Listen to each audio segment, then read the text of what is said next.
अयोध्या में भव्य राम मंदिर के गर्भगृह में रामलला विराजमान। रामलला की गर्भगृह में दिखी पहली झलक। अयोध्या में श्रद्धालुओं के लिए बने सेल्फी पॉइंट, मूर्तियां और पोस्टरों से सजा अयोध्या का लता मंगेशकर चौक। फिरोजाबाद में रामलला की प्राण प्रतिष्ठा को लेकर किन्नर समाज में उत्साह, घर घर जाकर दे रहे बधाई और मल्हार। अयोध्या दौरे पर सीएम योगी आदित्यनाथ। सीएम योगी ने प्राण प्रतिष्ठा की तैयारियों का लिया जायजा। गोंडा में हाईवे पर दिखा खौफनाक मंजर, हवा में उड़ते दिखे गैस सिलेंडर। हाईवे पर हुए एक साथ कई धमाके। नमस्कार, स्वागत है आपका आज की खबर में। मैं हूं आपके साथ रागिनी सिंह राठौर। रुक करते हैं उत्तर प्रदेश की बड़ी खबरों का। अंबेडकर नगर में नगरपालिका परिषद टांडा क्षेत्र के गुरुद्वारा में गुरु गोविंद सिंह की जयंती के मौके पर प्रभात फेरी निकाली गई। इस दौरान गुरु गोविंद सिंह की भव्य झांकी विभिन्न चौराहों से होते हुए गुरुद्वारा पर समाप्त हुई। इस मौके पर प्रभात फेरी में कई समुदाय के सामाजिक कार्यकर्ता और कई राजनीतिक दल के नेताओं ने हिस्सा लिया। साथ ही भव्य झांकी को देखने के लिए जनसैलाब उमड़ा और गुरु गोविंद सिंह की जयंती के मौके पर गुरुद्वारा में भव्य भंडारा भी हुआ।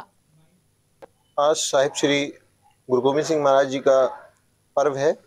आज सुबह से ही भजन कीर्तन का कार्यक्रम निरंतर चल रहा है। दोपहर में एक विशाल भंडारे का भी आयोजन किया गया था और जो इस समय भी भजन कीर्तन निरंतर चल रहा है, उसके निमित्त ही 2 दिन पहले यानी कि 15 तारीख को एक अखंड पाठ साहब आरंभ किया गया था, जिसकी समाप्ति आज सुबह 10 बजे हुई। उसके बाद निरंतर भजन कीर्तन के अलावा और भी कार्यक्रम जो नियमित चलते रहते हैं कुछ हुए और उसके बाद जो है भंडारे का आयोजन किया गया और इस समय भी निरंतर भजन। अयोध्या में बन रहे भव्य मंदिर में भगवान राम की प्राण प्रतिष्ठा का समारोह 22 जनवरी को होगा। इस दिन प्राण प्रतिष्ठा समारोह को 118 मंदिरों में लाइव देखा जाएगा और 315 शक्ति केंद्रों पर सुंदरकांड का पाठ होगा, जिसकी जानकारी भाजपा के जिला अध्यक्ष त्र्यंबकम तिवारी ने दी। वहीं भाजपा जिला अध्यक्ष ने राम मंदिर की प्राण प्रतिष्ठा के कार्यक्रमों सहित कई विषयों पर भाजपा जिला मीडिया प्रभारी वाल्मीकि उपाध्याय के साथ प्रेस वार्ता की और सभी कार्यक्रमों की जानकारी दी। 22 तारीख को प्रदेश में नहीं, देश में नहीं, पूरे विश्व में कार्यक्रम है और पूरा विश्व इसमें उल्लासमय है।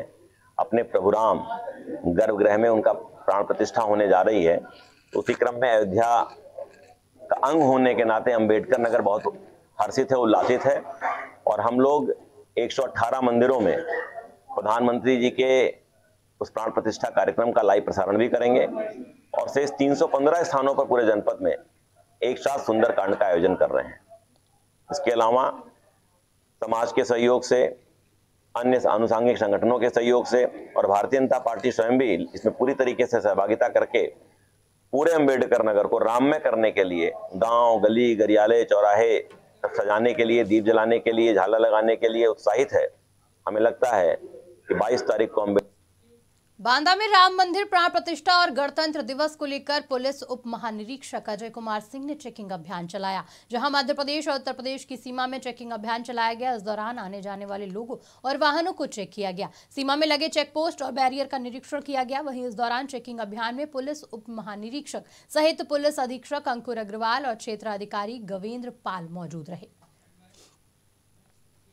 फिरोजाबाद में रामलला की प्राण प्रतिष्ठा को लेकर किन्नर समाज में बेहद उत्साह देखने को मिला। किन्नर समाज के लोग घर घर जाकर लोगों को राम नाम की बधाई दे रहे हैं और राम धुन पर जमकर झूम रहे हैं। इस दौरान उन्होंने 22 जनवरी को दिवाली जैसा उत्सव मनाने की अपील भी की। साथ ही बताया कि 500 साल का वनवास काटकर हमारे आराध्य प्रभु राम अयोध्या आ रहे हैं। उन्होंने बताया कि त्रेता युग से भगवान प्रभु श्री राम से किन्नर समाज का नाता है और वनवास के 14 साल तक केवल किन्नर समाज था जो उनके साथ रुका था। बहुत खुशी है, अंदर से बहुत खुशी है। 500 साल बाद राम लला हमारे विराजमान हो रहे हैं, हमें इतनी खुशी है, बहुत खुशी है। मैं अयोध्या में आ रहे हैं हमारे राम लला जी, तन मन से हमारे जितने भी किन्नर समाज है और सब खुशी बना रहे हैं और हमको इतनी खुशी किसी को नहीं होगी। क्यों? हमारा भगवान राम के जब वनवास गए थे हम भी साथ गए थे। हमें तो उनसे पहले से कुछ राम लला ने जन्म लिया, हमने बधाई बजाई थी। हमारे किन्नर समाज को इतनी खुशी किसी को नहीं होगी और मैं तो अपने देशवासियों को कहना चाहती हूँ, इतनी खुशी मनाएं, इतने झूम झूम के नाच गाना करें। हमीरपुर के इमलिया गांव में प्रभारी मंत्री ने प्राण प्रतिष्ठा समारोह के आयोजित कार्यक्रम में गरीबों को कंबल बांटे। कार्यक्रम में आशीष शुक्ला ने बताया कि भीषण ठंड के चलते गरीब असहाय लोगों को काफी परेशानियां झेलनी पड़ती हैं, जिसको देखते हुए भयंकर ठंड में सुरक्षित रहने के लिए लोगों को कंबल वितरित किए गए। वहीं इस दौरान प्रभारी मंत्री ने आगामी 22 जनवरी को अयोध्या में होने वाले प्राण प्रतिष्ठा कार्यक्रम में अपनी सहभागिता निभाते हुए अपने घर पर ही इस महा त्योहार को भव्य रूप में मनाने का आह्वान किया। साथ ही भाजपा सरकार की नीतियों और योजनाओं को गिनाते हुए विपक्ष पर जमकर निशाना साधा। इसके प्रधानमंत्री माननीय नरेंद्र मोदी जी के द्वारा और उत्तर प्रदेश के यशस्वी मुख्यमंत्री जी के द्वारा पूरे काम काज भगवान राम के हो रहे हैं और उनको वहां पर अयोध्या में विराजमान करना है। जो उनकी 22 जनवरी का कार्यक्रम प्रतिष्ठा का होने जा रहा है, ये विश्व का सबसे बड़ा कार्य भगवान राम के प्रति, माता सीता जानकी के प्रति ऐसा कार्य जिसमें हमारे कई हिंदू भाई पहले से ही अंग्रेजों के समय और अकबर के समय में बहुत हिंदू भाई मारे गए थे। आज उनका बढ़िया कार्यक्रम भगवान राम का प्रतिष्ठा का हमारे ताजा नगरी आगरा से हिंदू मुस्लिम एकता की मिसाल पेश करते हुए दो दोस्त अयोध्या धाम के लिए निकले। बीती 11 जनवरी को ये दोनों दोस्त आगरा से अयोध्या के लिए पैदल रवाना हुए और आज दोनों दोस्त उन्नाव पहुंच गए हैं। उन्नाव के रास्ते होते हुए अयोध्या के लिए रवाना हो गए। बता दें कि गले में पैदल यात्रा का पोस्टर और हाथों में भगवान राम का झंडा हाईवे पर लेकर चल पड़े दो युवक उस्मान और प्रिंस शर्मा हैं। वहीं मुस्लिम होने के बाद भी उस्मान की राम भक्ति को बखूबी देखा जा सकता है। देखिए सर, मैं आगरा जिले में खनौली का निवासी हूँ और मेरी रग रग में बचपन से ही भक्ति है। और अभी तो मैं आगरा से 11 तारीख को निकला था और 11 से चलकर अब तक आपके कानपुर आ चुका हूँ। संदेश क्या है? मेरा संदेश तो ये है कि हिंदू मुस्लिम भाईचारा बना रहे और बाकी का हमारे श्री राम प्रभु की प्राण प्रतिष्ठा में शामिल हो। उन्होंने सडनली मुझसे 11 तारीख को शाम को बोला कि प्रिंस भाई अयोध्या चलना है। मैंने कहा अयोध्या चलना है? उस्मान भाई आप अयोध्या चलेंगे मेरे साथ? अरे हाँ चलेंगे। ठीक है, जय श्री राम। तो हम दोनों भाई 11 तारीख को शाम को ही निकल आए आगरा से पद यात्रा करते हुए। और बाकी का मेरा मैसेज यही है कि जैसे मेरा और उस्मान भाई का प्रेम है हिंदू और मुसलमान भाइयों को लेके। अंबेडकर नगर के उप स्वास्थ्य केंद्र पर चिकित्सकों की मौजूदगी को लेकर मुख्य चिकित्सा अधिकारी राजकुमार औचक निरीक्षण पर निकले। दरअसल इन दिनों ठंड का सितम आम नागरिकों पर भारी है। वहीं इस मौसम में चिकित्सकों द्वारा अपनी ड्यूटी ईमानदारी से निभाई जा रही है। इसे देखने के लिए मुख्य चिकित्सा अधिकारी राजकुमार ने बसखारी उप स्वास्थ्य केंद्र का औचक निरीक्षण किया, जहाँ मामूली खामियां मिलने पर उसे दूर करने के सख्त निर्देश दिए गए। स्वास्थ्य विभाग में मतलब सभी जो हमारे पीएचसी हैं, सीएचसी हैं, जिला चिकित्सालय हैं, वहाँ पर दवाइयों की पूरी उपलब्धता है। वार्ड वगैरह में व्यवस्था पूरी है। ब्लैंकेट्स वगैरह हमने उपलब्ध कराए हुए हैं और कमरा गर्म करने के लिए हीटर वगैरह की व्यवस्था कर दी गई। आम नागरिकों से अपील है, जब तक आवश्यकता ना हो, शीतलहर में या ठंड में, अधिक ठंड में घर से बाहर ना निकलें, गर्म कपड़ों का इस्तेमाल करें। कटेरी और बसखारी हम लोग गए थे तो हमने वहाँ जाके व्यवस्था देखी, हमें पूरा स्टाफ उपस्थित मिला, अच्छी बात है। तो और दूसरा सभी को निर्देशित किया गया कि चिकित्सालय की साफ सफाई रखी जाए, मरीजों को पूरी सुविधाएं उपलब्ध हों, जिससे कि मरीज अधिक से अधिक हमारे चिकित्सालय में आएँ और उसका उपयोग करें। 2 सिजेरियन भी हुए थे वहाँ पर, उनको भी मैं बच्चों के पेरेंट्स से भी बात किया। तो सभी खबर अब अंबेडकर नगर से है, जहां DIOS कार्यालय के सामने तदर्थ शिक्षकों ने लिपिक के खिलाफ मोर्चा खोलते हुए जोरदार प्रदर्शन किया और सड़क पर जमकर नारेबाजी की, जिसको देखते हुए संयुक्त शिक्षा निदेशक अयोध्या मंडल ने भ्रष्टाचार में लिप्त चल रहे तत्कालीन लिपिक राम सकल यादव को सस्पेंड कर दिया। बता दें कि बीते दिनों तक तदर्थ शिक्षक अपनी 16 महीने के बकाया वेतन की मांग को लेकर DIOS कार्यालय के सामने धरना दे रहे थे। इसके बाद से ही लिपिक तदर्थ शिक्षक नेताओं के निशाने पर था। बांदा पुलिस ने 10 जनवरी की रात हुई लूट और ठगी की घटना का खुलासा किया है। पुलिस ने वारदात में शामिल 3 आरोपियों को गिरफ्तार किया। बता दें कि पीड़ित युवक ने स्टेशन से घर जाने के लिए ई रिक्शा बुक किया था। इस दौरान ई रिक्शा चालक और उसके साथियों ने मिलकर लूट की घटना को अंजाम दिया, जहां आरोपी उसे सुनसान इलाके में ले गए और उसके रुपए सहित मोबाइल लूट लिए। इसके बाद मोबाइल से ऑनलाइन के माध्यम से 60,000 रुपए करीब निकाले थे और मौके से फरार हो गए। शहर कोतवाली क्षेत्र के अंतर्गत 10/11 की रात्रि को श्री पंकज सेन निवासी चैतारा रेलवे स्टेशन पर कटनी से आके ट्रेन से उतरे और अपने गांव जाने के लिए एक ई रिक्शा बुक किया, जिसे अमित घसीटा नामक व्यक्ति चला रहा था। रास्ते में इसने किसी को फोन कर अपने 2 साथियों को और बुला लिया। उन साथियों के नाम इम्तियाज अहमद निवासी परशुराम तालाब तथा विनय रेकवार निवासी काशीराम कॉलोनी विश्वविद्यालय के सामने बाईपास पर, क्योंकि ये मास्क लगाए हुए थे और इस व्यक्ति को लूट लिया। उसके पास से नया मोबाइल फोन, 10,250 रुपये, पर्स। बिजनौर में ग्राहक सेवा केंद्र में लाखों की चोरी का मामला सामने आया, जहां थाना नूरपुर के गोहावर में ग्राहक सेवा केंद्र में कुंबल लगाकर चोर ने 1 लाख से ज्यादा रकम लेकर फरार हो गए। वहीं ग्राहक सेवा केंद्र के मालिक ने जब शटर खोला तो पुलिस की घटना को जानकारी दी और बताया कि चोर उनके 2,70,000 रुपए चोरी कर ले गया। फिलहाल मौके पर पहुंची पुलिस मामले की जाँच में जुटी है। मेरा नगद कैश 2,17,000 रुपए थे मेरे, जो कल मैंने मिला के रखे थे। मेरा मतलब नगद कैश का मेरा नुकसान हुआ, बाकी जो मेरा वो कोई नुकसान नहीं हुआ। मेरा नगद। सिद्धार्थनगर में गौशाला की बदहाली का वीडियो सोशल मीडिया पर जमकर वायरल हो रहा है। ये वायरल वीडियो स्थानीय ग्रामीणों के द्वारा बनाया गया है। वहीं वायरल वीडियो में ग्रामीणों द्वारा मरे हुए गौवंश को दिखाया जा रहा है।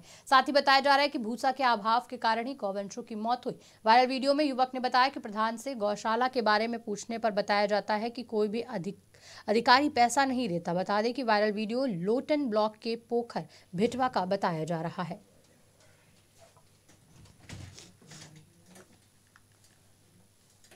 इस वक्त बड़ी खबर सामने आ रही है, जहां सपा और जयंत का हुआ समझौता। इस वक्त की बड़ी खबर आपको लखनऊ से बता रहे हैं। सपा और जयंत चौधरी का हुआ समझौता।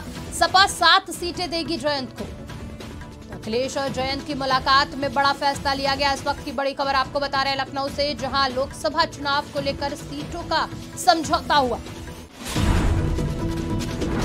सपा और आरएलडी के बीच हुआ समझौता। सपा और जयंत का समझौता हुआ। सपा 7 सीटें जयंत चौधरी को देगी। तो इस वक्त की बड़ी खबर आपको बता रहे हैं, जहां आरएलडी को सपा 7 सीटें देगी। अखिलेश और जयंत की मुलाकात में हुआ यह बड़ा फैसला।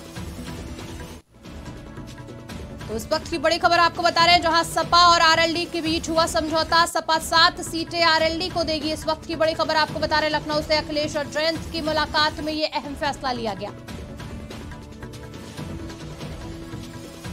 खबर पर ज्यादा जानकारी के लिए हमारे साथ वरिष्ठ पत्रकार दिवाकर मिश्रा जुड़ चुके हैं। दिवाकर जी, सपा और आरएलडी के बीच समझौता हुआ है, क्या कुछ कहेंगे? जी बिल्कुल, देखिए रागिनी, मैं आपको बताना चाहूंगा कि ये इंडी गठबंधन के जो घटक दल है, उनमें सीटों के बंटवारे को लेकर ही सारा मामला फंसा हुआ है। और जहां तक बात है उत्तर प्रदेश की, तो उत्तर प्रदेश लोकसभा में सबसे ज्यादा सीटों को देने वाला प्रदेश है। 80 सीटें हैं यहाँ पे, इसलिए सभी पार्टियों की निगाह यहीं पे लगी हुई है। और यहाँ पे भारतीय जनता पार्टी के बाद जो है तो मुख्य विपक्षी के रूप में समाजवादी पार्टी है। और समाजवादी पार्टी का गठबंधन विधानसभा चुनाव में 2022 में लगातार जो है राष्ट्रीय लोकदल के साथ था। तो आज लोकदल के साथ जो उनका समझौता हुआ, उसमें 7 सीटें उन्होंने देने का वादा किया। लेकिन सबसे बड़ी बात यह है कि इस गठबंधन में जो कांग्रेस पार्टी है, उसको कितनी सीटें मिलेंगी, इसी पर सबकी निगाहें टिकी हुई हैं। क्योंकि अभी कहीं से भी समाजवादी पार्टी और कांग्रेस के बीच की सीटों के बंटवारे की बात फाइनल नहीं हुई है। और दूसरी ओर बहुजन समाज पार्टी ने अकेले चुनाव लड़ने का फैसला किया है, उन्होंने घोषणा भी कर दी है मायावती ने। तो देखने वाली बात यही होगी कि इंडी गठबंधन के बाकी घटक दलों में सीट बंटवारे पे क्या फैसला होता है। जी राजनीति।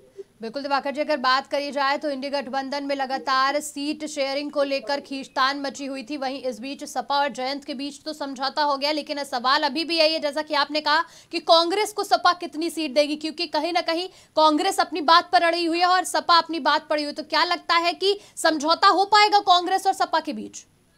देखिए, वही सबसे बड़ी बात है, क्योंकि कांग्रेस पार्टी राष्ट्रीय पार्टी है और भारतीय जनता पार्टी के खिलाफ अपने आप को सबसे मजबूती के साथ लड़ने के लिए वही प्रेजेंट कर पा रही है। और बात भी यही है कि सारे देश में अगर किसी का संगठन है तो वो कांग्रेस पार्टी का है। तो कांग्रेस पार्टी उत्तर प्रदेश में, हालांकि उत्तर प्रदेश में कांग्रेस पार्टी की स्थिति बहुत कमजोर है। 2019 के चुनाव में मात्र एक सीट कांग्रेस पार्टी जीती थी, वो भी रायबरेली की, जहां से सोनिया गांधी निर्वाचित हुई थी। और इस बार कांग्रेस पार्टी 20 सीट मांग रही है समाजवादी पार्टी से, जिसके लिए कतई समाजवादी पार्टी तैयार नहीं है। अब देखने वाली बात यही होगी कि कांग्रेस को समाजवादी पार्टी गठबंधन के में कितनी सीटें देती हैं और क्या कांग्रेस उसके लिए तैयार होगी। यदि ऐसा नहीं होता है तो ऐसा माना जा रहा है कि उत्तर प्रदेश के अंदर इंडी गठबंधन एक तरह से टूट जाएगा। जी रागिनी। बिल्कुल दिवाकर जी, बीच में खबरें ये भी थी कि सपा का साथ छोड़कर जयंत चौधरी बीजेपी में शामिल हो जाएंगे, लेकिन आज ये समझौते के बाद इन सब पर विराम लग गया। जी बिल्कुल, देखिए, राष्ट्रीय लोकदल का समझौता काफी समय पहले से ही समाजवादी पार्टी के साथ है। उन लोगों ने लगातार एक साथ मिलकर चुनाव लड़ा है और ये बात पहले कही जरूर जा रही थी कि कांग्रेस पार्टी ये चाहती है कि इंडी गठबंधन में उत्तर प्रदेश से बहुजन समाज पार्टी भी शामिल हो जाए, जिसके लिए साफ साफ समाजवादी पार्टी के अखिलेश यादव ने इनकार कर दिया था। कहा था बिल्कुल, अगर बहुजन समाज पार्टी इंडी गठबंधन में शामिल होगी तो हम बाहर हो जाएंगे। तो और इससे पहले ही मायावती ने घोषित कर दिया कि वो अकेले चुनाव लड़ेंगे। तो ये सब देखते हुए अब सबसे बड़ी बात यही होगी कि कांग्रेस पार्टी को कितना एकोमोडेट करती है समाजवादी पार्टी उत्तर प्रदेश में और कितनी सीटों पे कांग्रेस पार्टी मानती है। यदि इन दोनों के बीच गठबंधन होगा तभी वो इंडी गठबंधन का एक स्वरूप उत्तर प्रदेश के अंदर दिखाई देगा। अदरवाइज सारी पार्टियां अलग अलग 2024 का चुनाव लड़ेंगी और भाजपा को अलग अलग चुनौती पेश करेंगी। जी रागिनी। कुछ जानकारी देने के लिए बहुत बहुत धन्यवाद। तो इस वक्त की बड़ी खबर आपको बता रहे थे लखनऊ से, जहां सपा 7 सीटें जयंत चौधरी को देगी। अखिलेश और जयंत की मुलाकात में यह अहम फैसला लिया गया। तो लोकसभा चुनाव से पहले यह बड़ा फैसला माना जा रहा है और सपा और जयंत के बीच जो समझौता हुआ है, इसके बाद अब सवाल यह है कि कांग्रेस को सपा कितनी सीटें देगी।